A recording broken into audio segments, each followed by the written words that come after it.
So I think I'm going to convene us.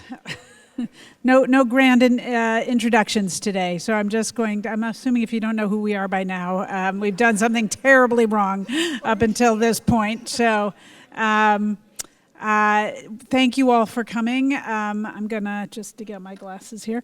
My name's Maud Mandel. I'm the president of Williams College, and it's truly a delight to welcome all of you here back or for the first time to the campus. I like to always start this particular event by just getting a sense of the room. So if you're the parent of a senior, could you raise your hand? Just a couple, that's very common, very good. Those folks tend to come to graduation, but we have some diehards. How far did you come from? Where are you here from?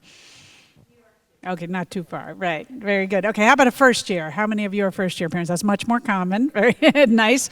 Okay, and you can do it together, sophomores and juniors, raise your hand. Okay, very nice, good, okay. Well, it's wherever you are in your Williams journey, we are very happy to have you here today, and it is a beautiful day. I was just chatting with one of you outside. I have seen myself 3 rainbows this week on campus, which I am taking as a good omen. So it is a sign of the year that we have been experiencing, and I gather you had a beautiful one just yesterday. So I hope you got to see that as well. It's of course always like this here. I say that every year, so it must be true. So it's really a pleasure to welcome you. I'm here with my colleague Gretchen Long, who's the dean of the college, and Frederick Rudolph,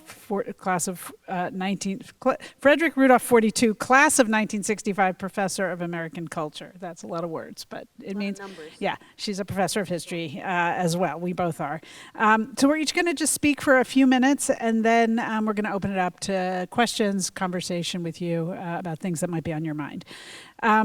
So as I mentioned, my name's Maud, and I'm the president here. I'm also a parent. My own daughter is currently a senior at another institution, so I have sat in audiences like this quite a bit myself, sort of puzzled at the things going on and wondering who up there was in charge and what they were doing. So we'll just talk a little bit about that as well. I know you have your own questions, and we will try our best to answer them for you today. I'm going to, sort of in the divide and conquer mode of presentations, I'm going to give some sort of broad comments about the institution as a whole, and then I think Gretchen will speak more about the learning and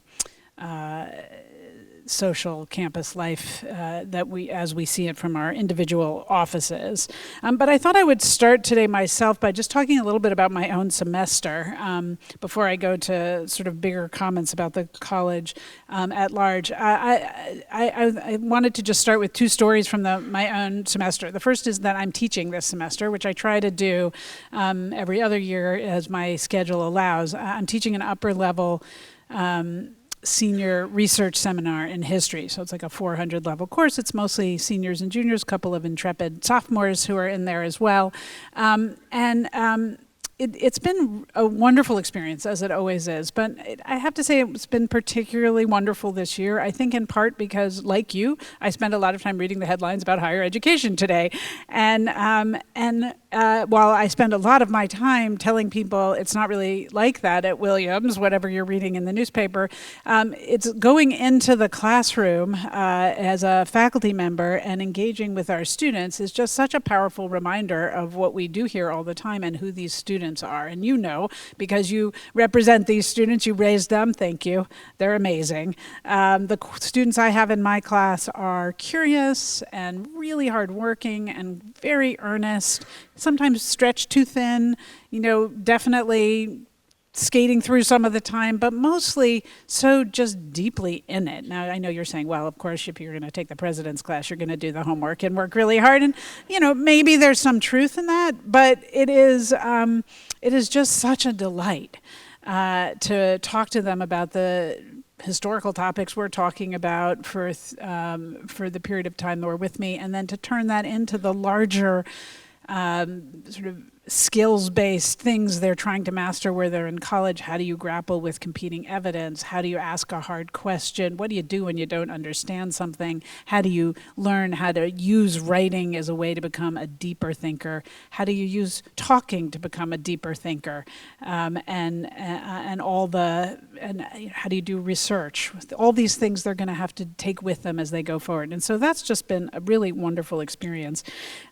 The other thing I wanted to mention is that on Thursday night, I had the pleasure of going to a talk by a man named David Firestein, who's the president and CEO of the George H.W. Bush Foundation for U.S.-China Relations. And I'm mentioning that because that event was organized by students, a group of students here who run a global forum, a sort of series of talks on global affairs.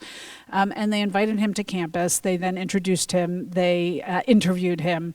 And then I had the pleasure, my husband and I had the pleasure of going out to dinner with him and the group of students who had helped organize this. And here too, just really sort of, it's not my jaw-dropping experience, but that of David Firestein, who was so impressed by the students that he was engaging with, the questions they had for him. He spent lunch sitting at our Chinese table speaking only in Chinese with the students for the period of time he was with them, with that group of students, and really amazed at what he was seeing here. And so I start with this because I really wanted to focus my remarks on our core mission and how we're pursuing that here at Williams. That is the education of undergraduates and the launching them for whatever is going to come next in their lives. And I think both of these examples point to something we've really been focused on this year. It's going to be, what I say next is going to be funny because I think we're focused on it every year, which is the importance of the type of learning that can happen in a small residential liberal arts college, really where conversation is at the center of everything we do. Now, again, we do that every year. So what do I mean when I say we're particularly focused on it this year? You might have noticed as you wander around campus that in addition to all the bushes and trees and buildings and pathways and all the things you'll encounter, one of the things you're going to see is a bunch of benches that look like they've been carved out of logs that are sort of scattered in various places around the campus. And they are indeed carved out of logs. Why are they there? Well, this is a year we are doing something called the Year of the Log. Now, many of you may already be familiar with that metaphor here at Williams. Famously, James Garfield, who was a U.S. president, but also an alum of this institution, once said that the ideal education would be Mark Hopkins on one end of the log and a student on the other. Hopkins was Williams' class of 1824. He was a highly respected professor of moral and intellectual philosophy. He was eventually also a many decades serving president of this institution. He is not the Mark Hopkins who's currently a professor of computer science here at Williams. We have one, but the story is not about him, although I always tell him he's doomed. He's going to be a president of a college someday. But this phrase, this story of Garfield saying this thing about Mark Hopkins on one end of the log and a student on the other really has become the central mythos of Williams. And we talk about it all the time, probably on the tour you took, whenever you took it, somebody told that story. We always say it about ourselves, and in fact, it actually has become a way of talking about education outside of Williams as well, and has worked its way into pedagogical sort of analyses of what makes a good education.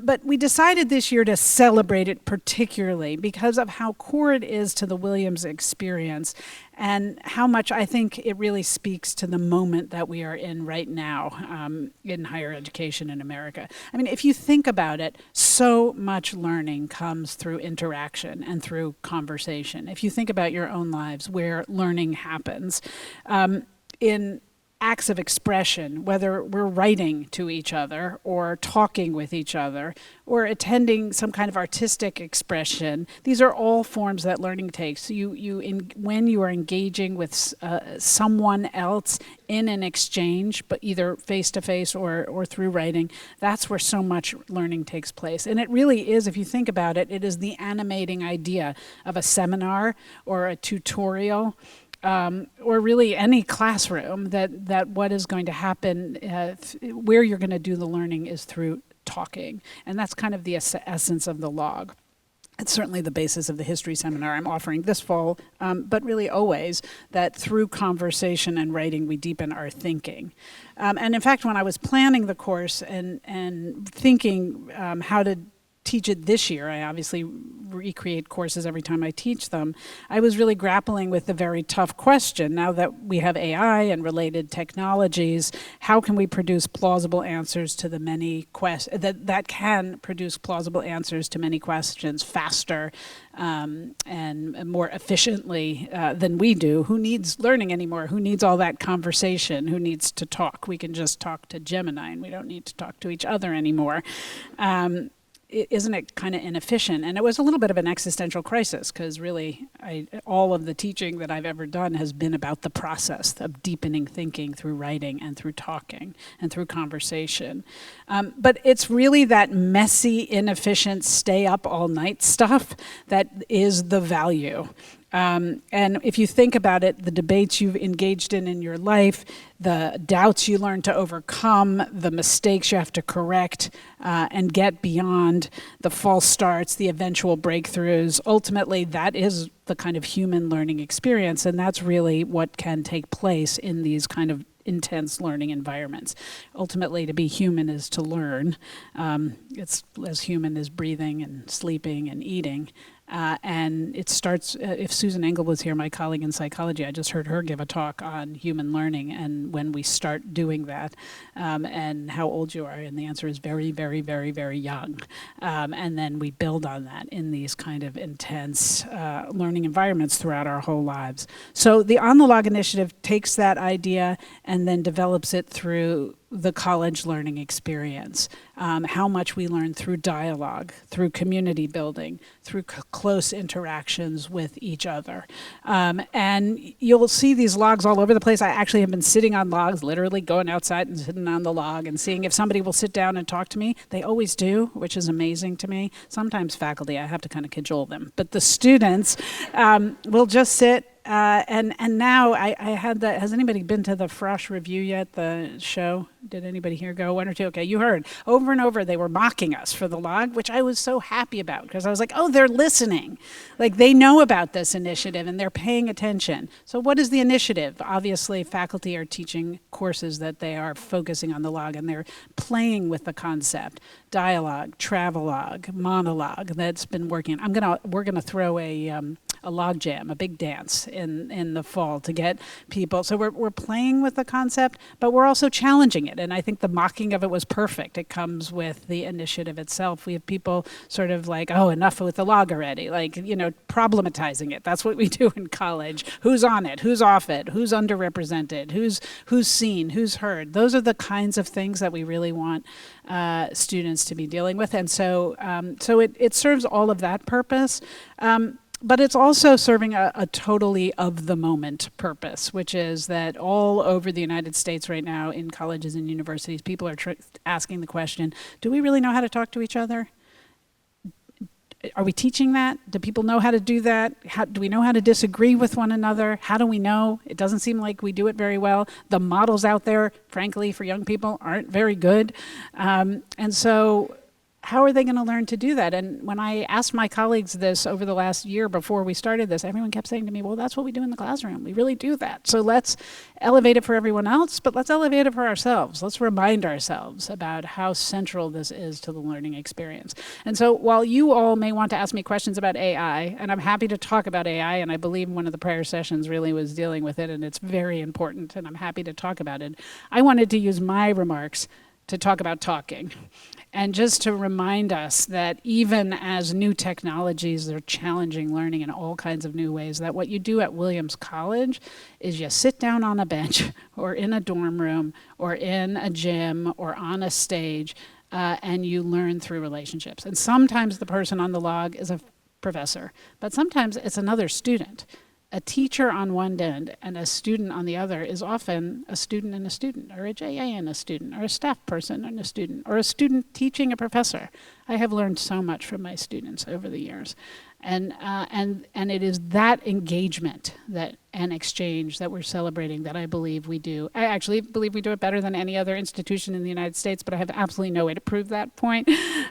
So I get to just say it because I'm the president.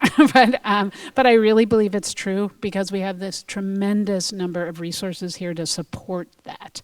And that allows us to make sure that we can elevate that over so many other competing things that we would be struggling with.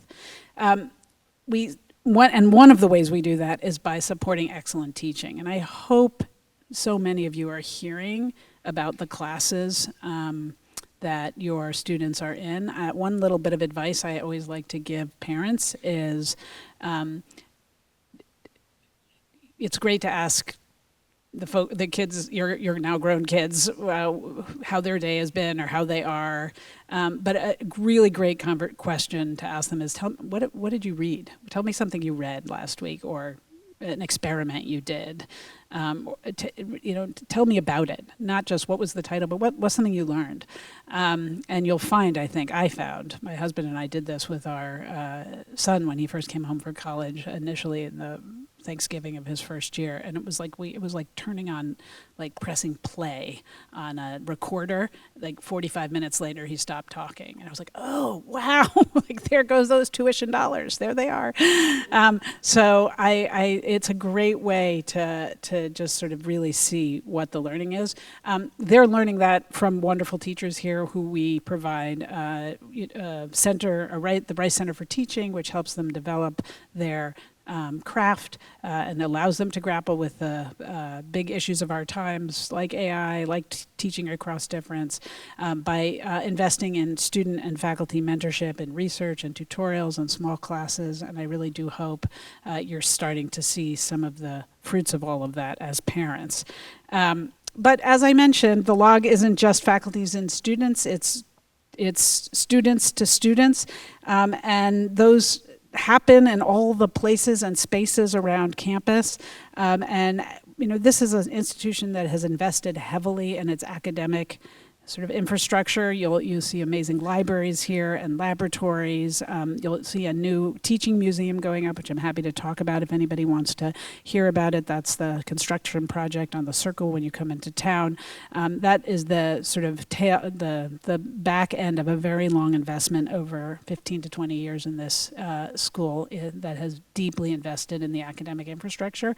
But as I'm sure you've noticed, as in all schools where there's deferred maintenance, by doing that, we now need to turn our attention to other spaces, and so we are turning to the athletic and residential and dining spaces sort of in the next phase as we think about the capital infrastructure of the campus. And so if you're first-year parents, you'll be hearing more about this as we go on. The opening of our new multipurpose recreation center, which is the other big building construction project that's almost done behind the tennis courts, is sort of the beginning of that next phase of work on the campus. And I'm happy to talk more about that as well.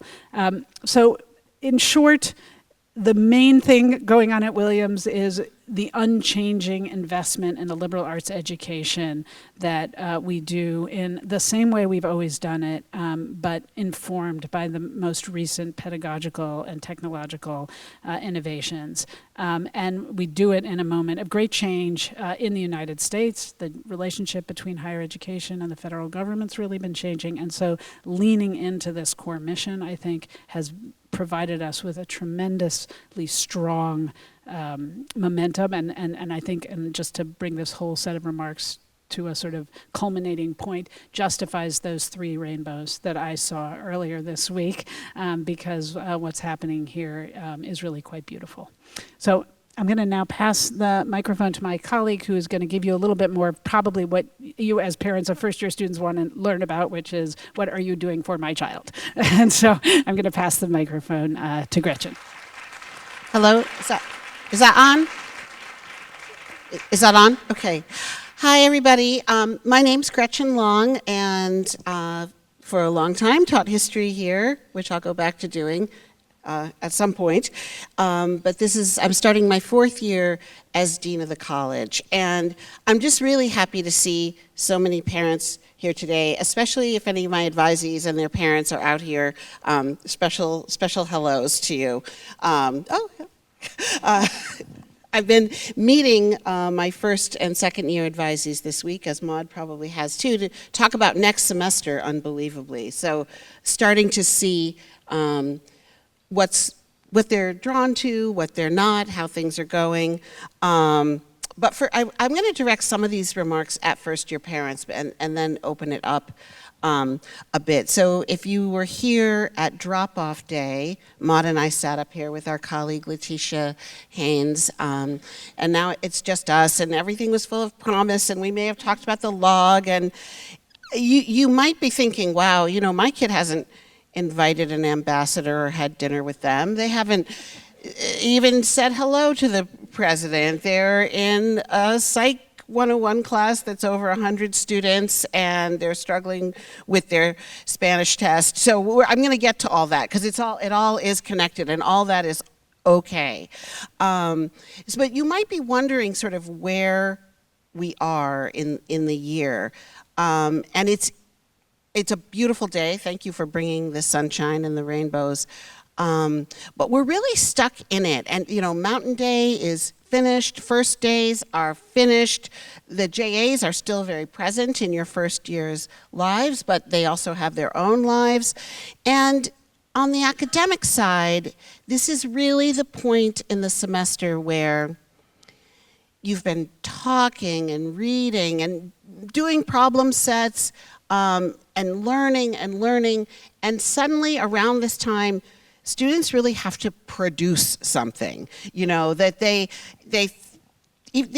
have been loving it, and they have been living it and learning it, but now they have to write a paper about that book that they maybe didn't understand quite as well as they thought they did, but they didn't have to write about it. They have to do a problem set that's going to get a grade on it, and it's called a midterm exam. They have to string together a few different concepts that they've gone over in the first 6 weeks, and synthesize that into something that the professor has not sort of laid out for them. And that can feel kind of intimidating, and it often happens in all 4 classes in the same week, and so things can feel kind of chaotic and busy. So, and this is, again, particularly to first-year students' parents and families, that's totally normal and totally okay, particularly in your first semester at college, though plenty of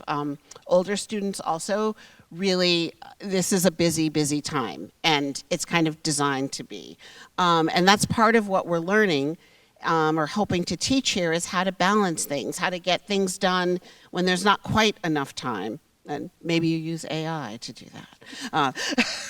But also the value in not using AI. I don't know if anyone was at the faculty panel, but there was a really good conversation about and pragmatic conversation about the uses of that technology.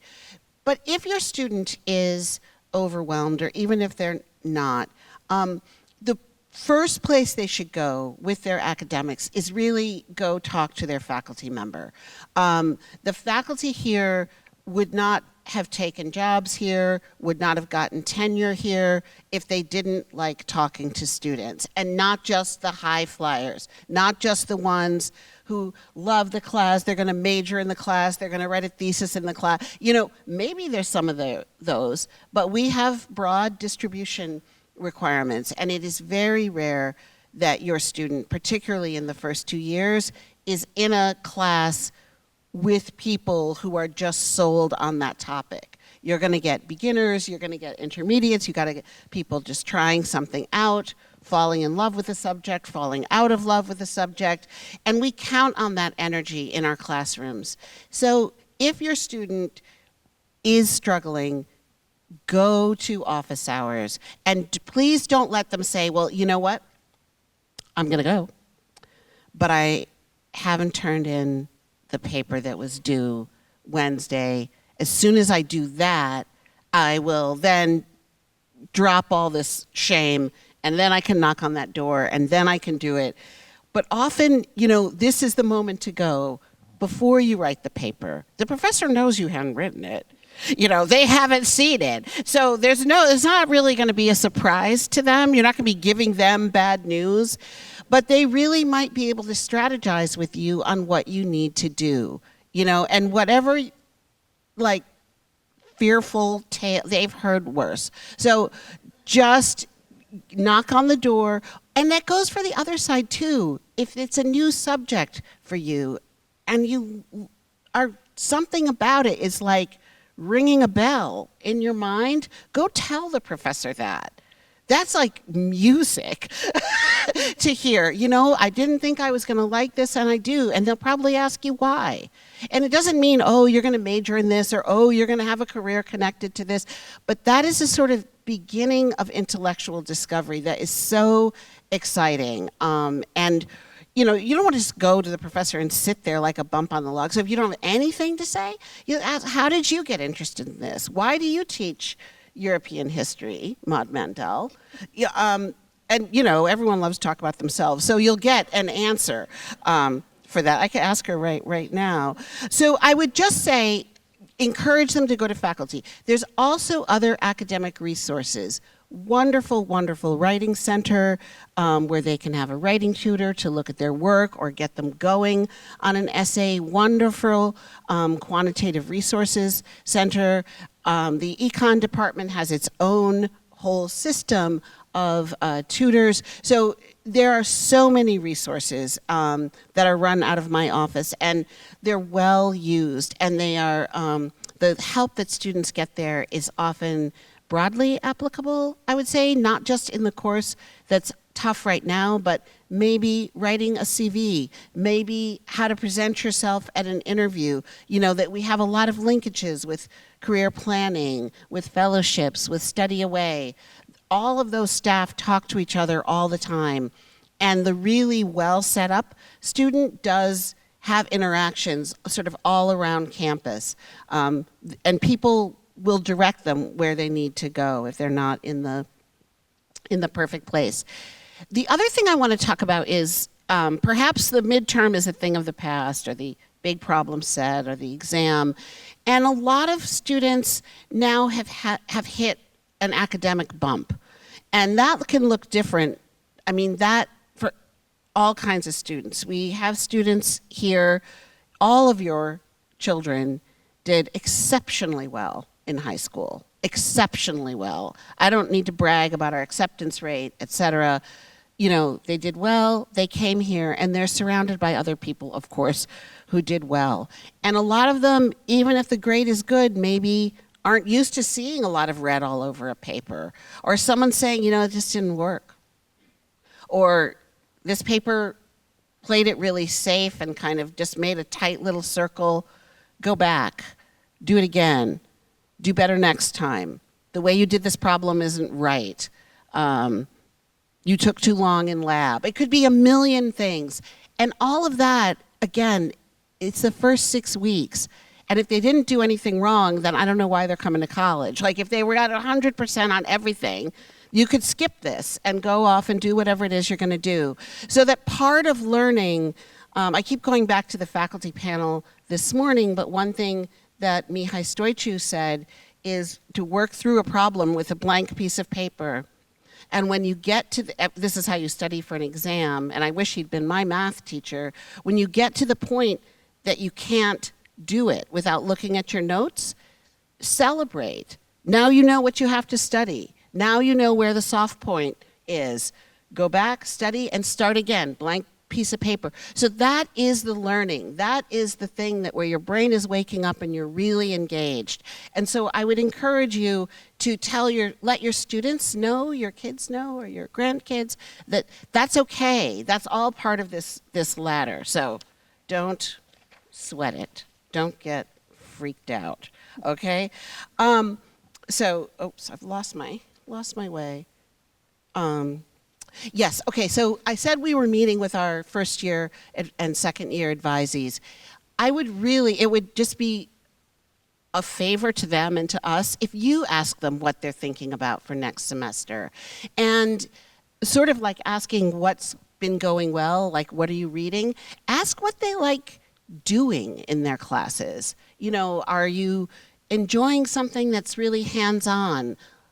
And that could be a studio art class, or that could be a science class with a lab, where you're actually like working with materials with your hands and using your mind to integrate those two things. Are they liking something where they have to produce every single week, like a tutorial, where they have to produce a piece of writing? Are they enjoying something where they actually have a lot of unstructured time? The class meets once a week, and they have to read a whole lot, but it's up to them when and how they do that.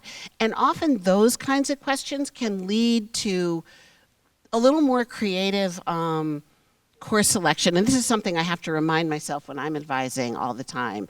Not just ask them what their favorite class is or what they think they might want to major in, but what are they liking about whatever it is they're doing? Because often that can help find a path to something that they're really drawn to. Students are also figuring out what they're going to do for their winter study, our January term, and that is a wonderful time to try something new. Everything is pass-fail. It's built around the idea of exploration. Some students are doing independent work. Some students are doing internships or shadowing. Some students are staying here and reading one good book with a professor. So ask them about that, and January's a nice time here, believe it or not. One of my advisees is doing, what is it called? Winter in the Woods, where they're in Hopkins Forest every day, looking at animal footprints and understanding snow and ice and how the woods are different in the winter than the summer. I mean, it's really a chance to do that, or glass blowing, or quilting, or financial literacy. There's a million of them. I also, again, to first years, then I'll shut up about them. Your first year student, everything might be going along, but they might feel like they haven't met their people or their person yet. They have their entry, and that's fine. And again, I just want to emphasize that is so normal. How students find friend groups and make friends, it's really, really different than any other time in their life. Often we make friends, when we're very young, it's people in our neighborhood or our parents, their friends' children, or you're in the same class from 8 o'clock in the morning till 3 o'clock in the afternoon. None of that infrastructure is here. And so it can take a little bit of time and trying things out, joining a club, or, saying hello to someone who's always in the dining hall at the same time that you are, for that to happen. And it very, very often doesn't happen in the first 6 weeks. So I do just like to mention that because that can be a kind of source of anxiety, particularly if you have seen your kid have a gazillion friends, all through high school, and here they seem a little more on their own. They are not alone in that. And I know my colleague Christina Walsh will nod her head when I say that they will find their people. The vast majority do. I would also, now I just want to say a little bit to the parents of more experienced students, sophomores, juniors, and seniors, to really, and like Maud, I have a child sort of part of the way through his education at a college, and I'm so eager for him to just try and do everything. You know, it's a big university, like he could take a foreign language, study away, he could do an internship, he could take something he's good at, he could take something he's not good at. And I would say that to all the students here, to really, you can do things here you won't be able to do unless you have a really charmed life as an adult and don't work full time, or don't, you know, you can take an art history class, you can go to Paris, you can go to Mystic, you can go to Oxford, but you can do glass blowing or play hockey, but you can't do all of those things. That is not possible. And so it's just not possible, and it's a recipe for disaster. So I would just say to really encourage your kid to, yes, get out of their comfort zone and do some things, but increasingly I feel like we have students who feel or want to do everything. And it is quite a bump in the road when often the consequences of that aspiration come kind of tumbling down. That it's just not possible to do everything, but please do something. So that's it. Thank you. So we're going to take some questions now, and we are going to pass mics just because it can be hard to hear in here. So if you have a question or a comment, this is a good time to raise your hand. Here's one down here, Rachel, right in the fourth row. Just a little further down. There you go. I have a sort of bigger picture question for the president. When you think about Williams 5 years out or 10 years out and your vision for what you want it to be, what are one or two of the elements that are front of mind for you? Thank you for that wonderful question. So about the future, I always like to say we're both historians, so we do a good job at talking about the past, and not such a good job at the prognosis but I do have aspirations, which is different than knowing exactly what's coming, of course. So I would take it in a sort of both narrow and broad way. In a narrow way, I would say that ever since I got to Williams, we've had a couple of strategic goals that we've been continuing to work on, some of which have already come to fruition, leaning into access and affordability. So we've expanded financial aid resources quite substantially since I've come to Williams, and they were already very good before that, so that was an exciting development. The opening in 2027 of this amazing teaching museum, and how many of you have a student here who's taken art history at Williams? Okay, not enough yet. So this is one of the great sort of legacies of Williams College. We have an amazing art history program. We also have tons of faculty that teach with art out of the art museum, even if it's not art history. And this museum is an incredible place for that experiential, hands-on learning in the humanities, through the humanities in a wide range of areas.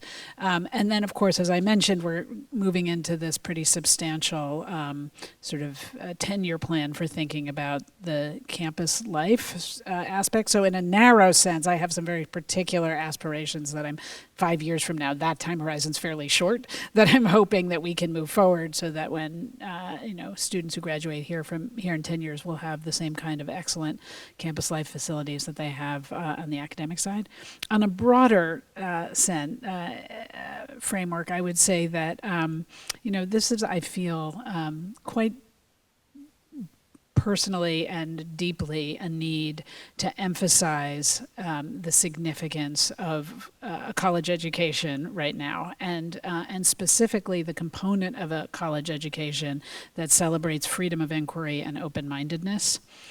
Those are, I think, core educational values that have always been central to this institution and to higher educational institutions like Williams.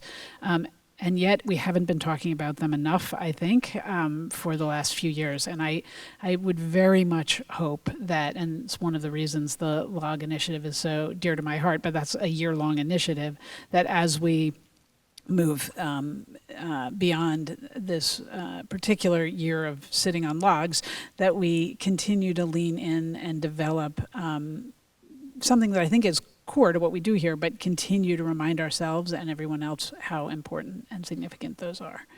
Thank you. Oh, hi. So since big picture was raised, I'm going to lean more into the big picture. And I should say I'm a history professor also, and I teach a sources and methods class much like yourself. So higher education faces many structural challenges: financial, demographic, technological. And then lately, it faces a lot of political challenges that one might consider existential. It was a rough year. Abductions of students and faculty, cancellation of hundreds of millions of dollars of research contract, weaponization of Title VI, Title IX, and now this compact for higher education where universities are asked to basically sign away their existence. And then most of this is aimed at urban universities. Colleges aren't so much part of the conversation. In a good way, Williams feels like a bit of a bubble, and that's part of the appeal, like away from a lot of the chaos. And the log is a lovely image, but there's forces in the society coming after the log. Like they don't believe in it. It doesn't earn your kid enough money. The log is indoctrination. We don't want a trans student sitting on that log. We don't want people from overseas on that log or who hold current beliefs. So I'm wondering, as a president of a prominent liberal arts college, how are you relating to those conversations? Are you talking to other college presidents? Places like Williams, the world is looking to because of your reputation, prestige, resources, much like they're looking to Harvard for some kind of pushback. And I'm not asking you to say anything partisan or controversial, but I'm curious, when you think about Williams's future, how you think about the defense of the liberal arts and, you know, the nobility of our enterprise, and then answer, if as relevant, some of these specific threats that might endanger Williams as well. So thank you for the question. And these are indeed pretty challenging times, from particularly when you focus on the relationship between the long-standing, very fruitful relationship between higher education and the federal government, which has in essence allowed so much of what we have achieved in this country to take place, both nationally and globally. I don't actually think it could be interpreted as a partisan question, but I don't actually think it's a particularly partisan thing to say that for our educational institutions to thrive, that partnership needs to thrive. And it has really taken a bit of a beating over the last year. The answer to the simple question you asked is all colleges and university presidents are in conversation with each other right now. The next level thing to say about that is Williams is a very particular kind of school, which you noted, and the range of institutions in the United States vary enormously from each other. Their funding models, what their resources are, what kind of state they're in, what the political landscape is, are their board members appointed by a governor or elected. So the constraints on the ability that I sometimes think comes when I hear that institutions should be pushing back, I think it is unaware of what some of those constraints are and how they might be affecting not so much the president of Williams, to your point, but in the wider landscape, what it means to be the president of, say, a state institution in a purple state right now, or a red state, which is going to be different, say, than here, or a community college, or a school that's 100% dependent on Pell funding from the federal government in order to open their doors. There's actually very few schools that don't have those constraints. And even Williams is in the world. It's not, above it. We have a certain rarefied reality here that helps position us very well. But we will struggle if higher ed collapses, right? We don't stand alone. We stand in partnership. So those conversations are going on. I think that just on the most immediate, I think the response to the compact by almost all the schools that received it is a strong testament to I think, a core value that has really emerged, which is that we really do need to be independent institutions in order to do the work we do, and that work, in order to sustain intellectual vitality, creativity, capacity for growth, et cetera, we have to be places where we can operate independently of federal authorities, no matter who's in charge.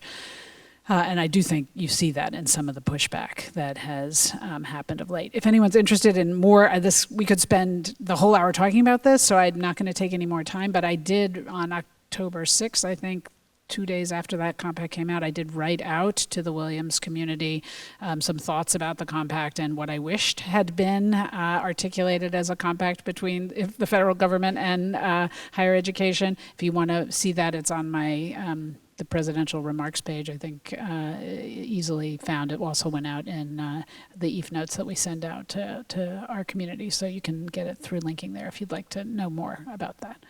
Thanks. Other comments or questions? There's one here and there's one here. And okay. Oh, and one there. As a student at Williams who, throughout my high school, sorry. I'm Everett. I'm a first-year student here, and I was pretty politically involved throughout high school. My dad was a diplomat. I was living overseas, and coming back here, I've been trying to think about whether I should engage in this bubble and be here as a student and learn fully, while also being very aware of all of the things going on around me and threats to my country. And how do you think about how a student should choose to engage with the current political climate at Williams, and how they should balance being both a citizen and a student? What a great question. Your kids go to school with that kid. Just saying. So I'll answer and then you can answer. I mean, so it's a phenomenal question, and I hope the answer is that you can do both of those things, although to Gretchen's point, we all have to choose the things we do and figure out where we want to make our mark, so you can't do everything. Again, a very narrow answer to the question, but I think a powerful one is the Center for Learning and Action here at Williams, which is our essentially public service and community engagement office here, where something like 800 students participate in. And what I love about the Center for Learning and Action is it allows students to engage in the big issues of our times locally. So you can make a difference in the schools. You can, teach folks how to fill out complex tax forms. You can advocate for political causes through, locally and nationally through CLIA. They have a Get Out the Vote group, right, that is about just getting your fellow students to vote, which quite frankly is one of the most important things that people can do, and many college-age students don't do it. So doing that kind of work. So there are all kinds of things you can do here, but I love the question, because I do sometimes think, and this is going to sound very self-serving, but sometimes when students want to make a difference in the world, one of the things they do is turn on the college, like, oh, there are all kinds of things wrong with the college, which, by the way, there are, right? By definition, it's an institution, it's a human endeavor, it's flawed. And it's easy to make change at the college, because it turns out you can sit on the log with the president. So you can come in and say, here's something that's wrong, fix it. And then I'm like sitting there. And so then there's a lot of access, and that's fine. And students have made a huge difference to Williams and contributed in all kinds of ways. But I love the question, because I think it is so important to take all of that learning and think how to be engaged, how to turn it outward. So I would recommend doing it through CLIA, because it allows you to also trace your impact, see something that you're doing locally, but still engage with the wider world. Do you have other thoughts? You kind of stole my answer. So, and I would just sort of, to extend on CLIA, there are also students at CLIA working on advocacy efforts for the community about transportation, say, both town in Berkshire County, but also trying to get a train that goes between here and Boston. So there really are a ton of opportunities through that.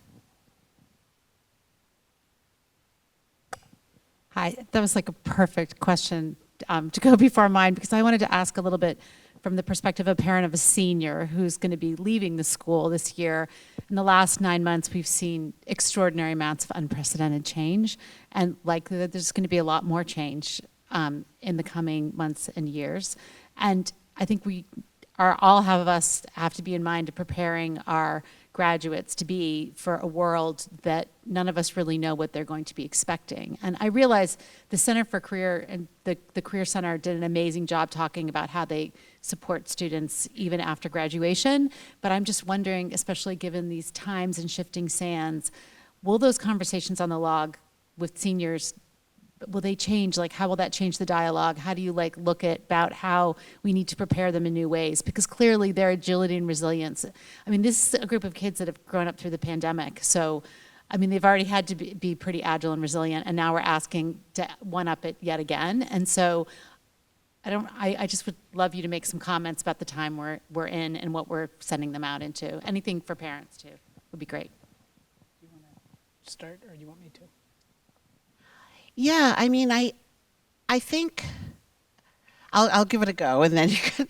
I think really your question does make me think about what we're able to both give students, but sort of put them in conversation with. That I hope not only are they getting 32 classes that give them some basis of knowledge about the world, and how to articulate both their own arguments, but their own questions, and how to come up with interesting questions, and how to begin that process often of changing their minds about things, but that they haven't been doing that solo. And this is maybe why the student who already knows everything should still come to college.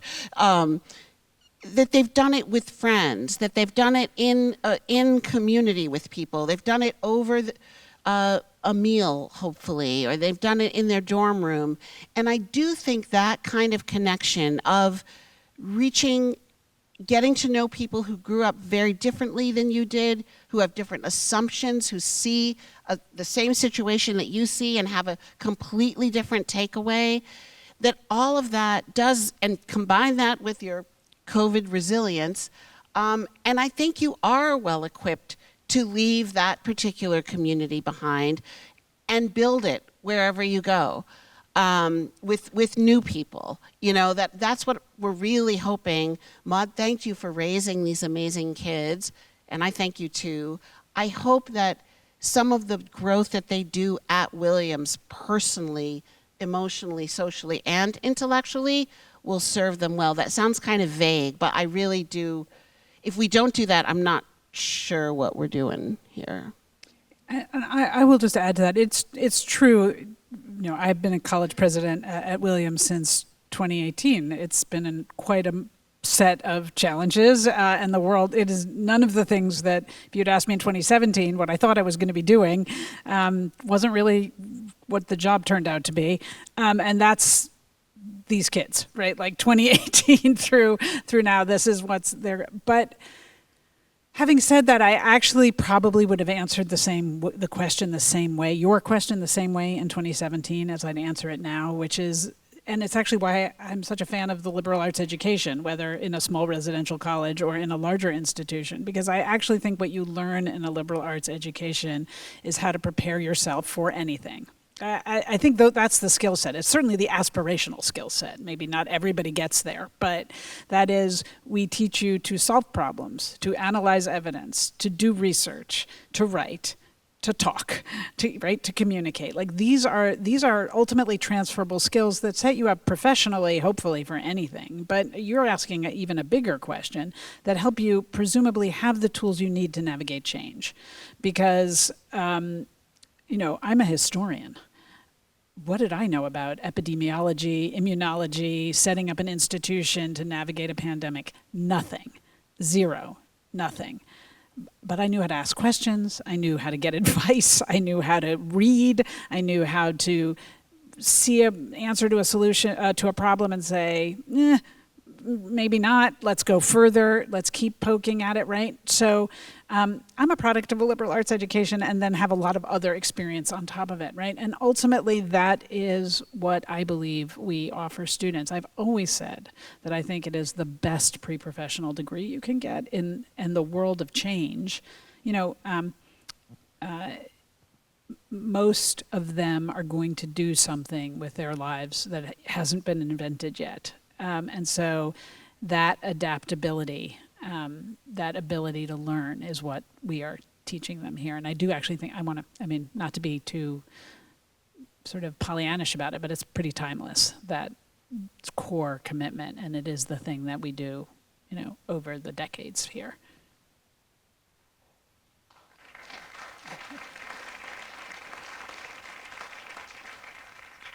That could be a mic drop moment, but we do have time for one more question if anybody has one. So if not, we can release you to lunch. But okay, we've solved all the problems. Oh no, there's one. Okay. Yeah. Hi, mine's really simple, which is regarding winter study. Are those offerings posted on the college website? Yes. Your student can direct you. If they log in, they will find all of them. And I think they're registering in the next couple of weeks for. And we really have engaged in a whole refresh of that program Yes. over the last year. And there's some really fun classes. My advisee told me he was taking something on communicating with dogs, I think was the course. But there's all kinds of amazing things. My husband Steve's in the room, and we are the guest final project for a cooking class. They're going to have to cook for us. So I'm hoping some very talented students have signed up for that particular class. So thank you all again for being here. Thanks so much. Nice to see you. Thank you.